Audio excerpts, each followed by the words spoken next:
Hi, my name's Martina Avalos, and I'm a senior lawyer here at the Nieves Law Firm in Oakland, California, and we serve the entire Bay Area.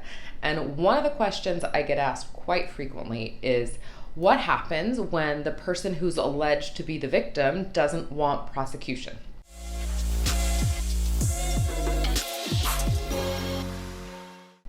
Well, that's going to be up to the government. Unlike a civil case where it's one person who versus another person, person X versus person Y, this is actually the entire state of California, the government against the one defendant.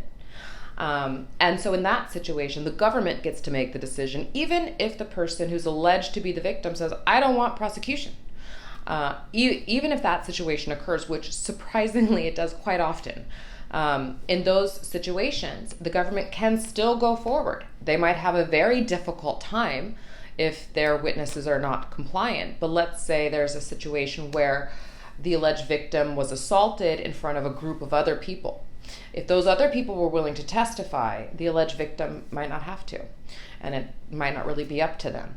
However, a good defense attorney is always going to look at that fact, the fact that the alleged victim doesn't want prosecution, and utilize it to the defendant's favor, right? You're going to want to get statements. You're going to want to have an investigator go out and speak with them. You're going to want to have that proof to provide to the government that they're actually doing something that in a way re-victimizes the alleged victim.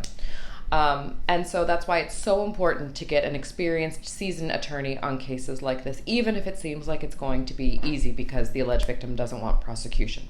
The idea that the person who's alleged to be the victim gets to press charges is just a misnomer. And you really do want a good defense attorney looking at your case.